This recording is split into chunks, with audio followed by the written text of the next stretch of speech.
La reforma constitucional en materia electoral del año de 1996 marca un antes y un después en el derecho electoral mexicano. Es tan importante esta reforma como la que en su momento se dio en 1979.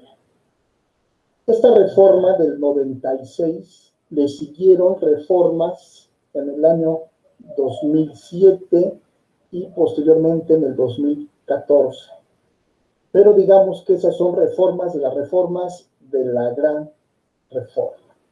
Esta gran reforma electoral del 2007 tiene cosas importantes que destacar.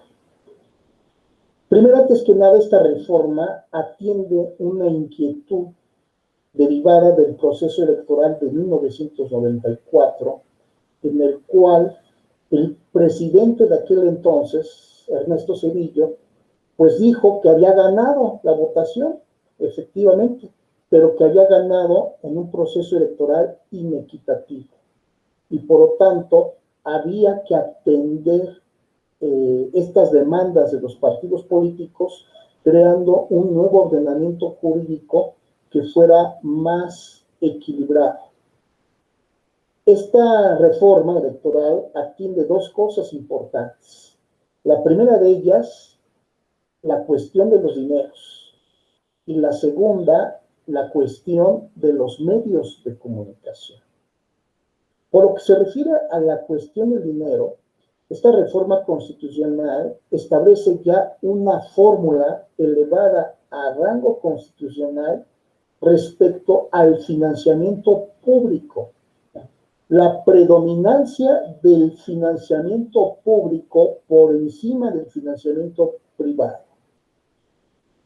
Este financiamiento público sería repartido de manera equitativa a todos los partidos políticos. El mismo está regulado en el artículo 41, fracción segunda de la Constitución Política de los Estados Unidos Mexicanos. Básicamente, aquí debemos acotar lo siguiente. El hecho de ser partido político, ya reconocido por las autoridades electorales, da derecho a recibir de manera mensual dinero público que deberá destinarse a actividades específicas del partido, tales como la capacitación, actividades editoriales, formación de cuadros para mujeres, para jóvenes, dinero para actividades ordinarias que requiera el partido, así como dinero en un 50% adicional cuando se vivan procesos electorales. Esto es en materia de financiamiento.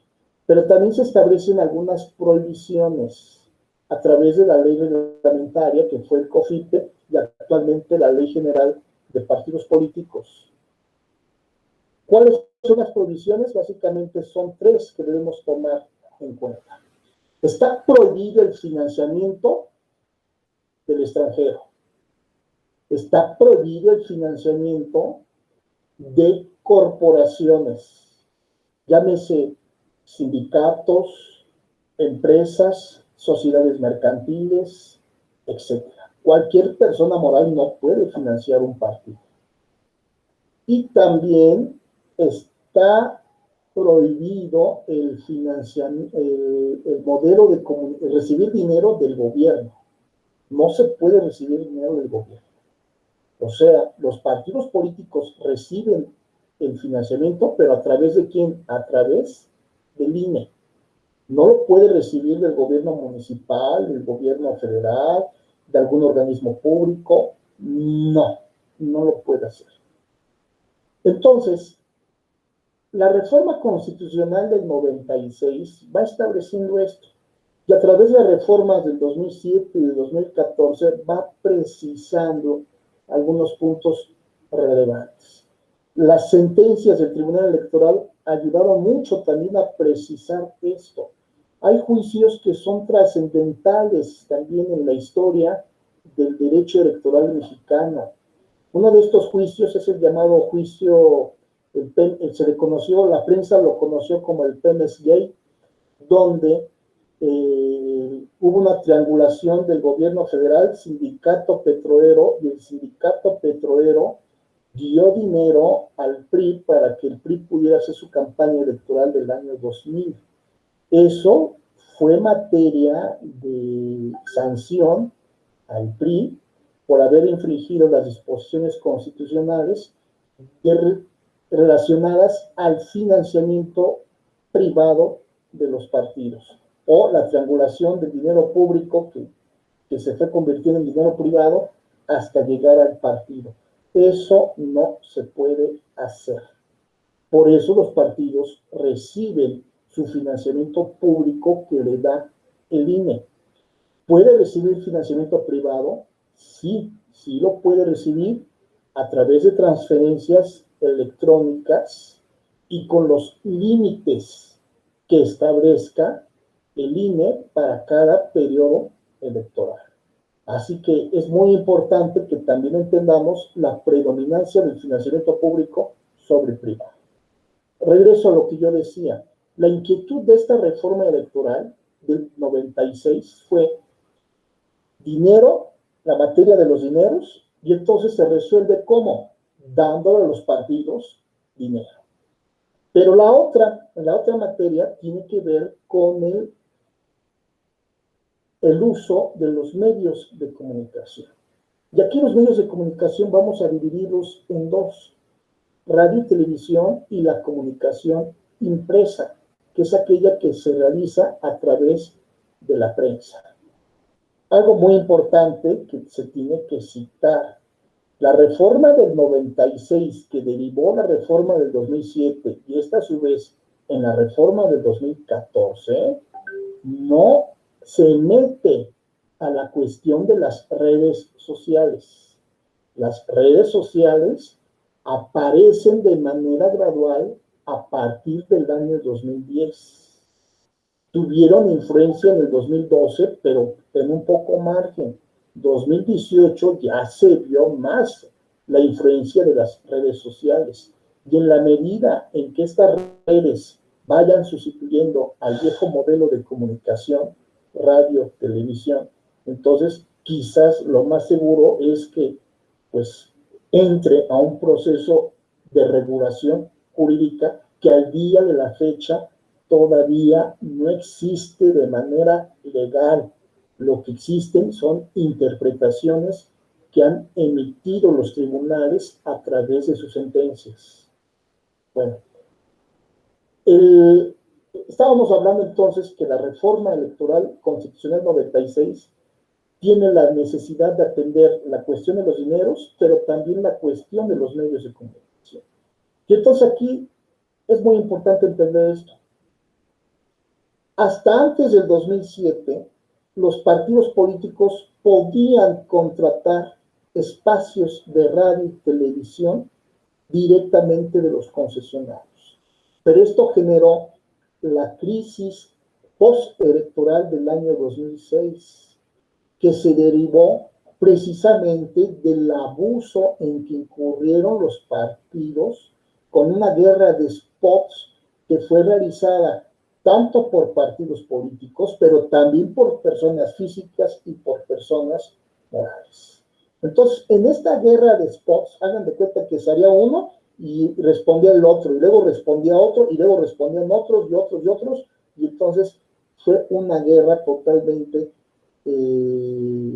ruidosa, por así decirlo, que llegó al extremo de ser materia de litis en la calificación de la elección presidencial de aquel año 2006, que fue la sentencia que les comenté en la cápsula pasada, donde el Tribunal Electoral tuvo que entrar al estudio del tema y decir, sí, hubo una participación de medios de comunicación, de partidos políticos, de terceras personas, pero no puedo determinar qué tanto influyó.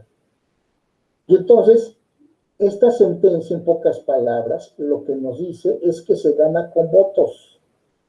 y por lo tanto no se puede determinar cuántos votos me puede generar un spot a favor o en contra. No lo puedo yo determinar. Entonces, como existe el principio de legalidad, de que el tribunal no puede actuar más allá de lo que la ley le permite, como no hay ley, entonces el tribunal decía, pues sí, pero pues sí, es malo, es reprochable, pero no encuentro yo la ley que pueda yo utilizar para poder cuantificar que se perdió o se ganó una votación por la influencia de los medios de comunicación. Entonces, por eso viene la reforma del 2007.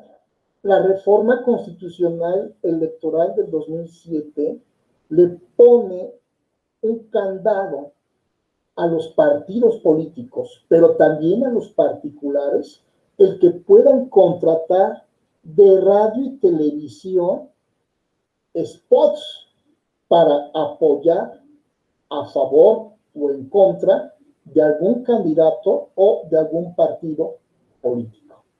Entonces, esto es muy importante porque toca temas como la propaganda gubernamental, artículo 134 constitucional, pero también la propaganda que se disfraza de publicidad comercial o publicidad noticiosa, que también puede ayudar o perjudicar a un candidato o a un partido político.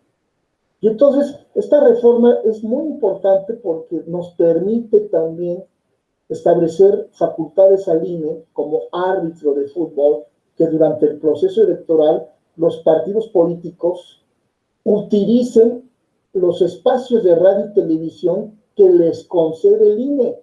48 minutos diarios por cada estación de radio y televisión, divididos equitativamente por cada partido político. Se establece la provisión de que los partidos puedan contratar directamente. Se establece la provisión de que los particulares puedan también contratar directamente. El INE regula eso. Y entonces hagan de cuenta como si fuera un árbitro de fútbol, el partido político que anda sacando spots que denigren o calumnien a los competidores del proceso electoral, pues se va sacando las tarjetas, se va acercando las tarjetas, ¿no? Y le puede costar la pérdida del registro si sigue influyendo en esa conducta. Pero, ojo, un spot no determina cuántos votos va. Un spot sacado de manera ilegal constituye una falta que puede inclusive ser sancionado con la pérdida de registro del candidato o del partido político. Entonces, esto es muy importante que lo tomemos en cuenta y nos vemos en la siguiente cápsula.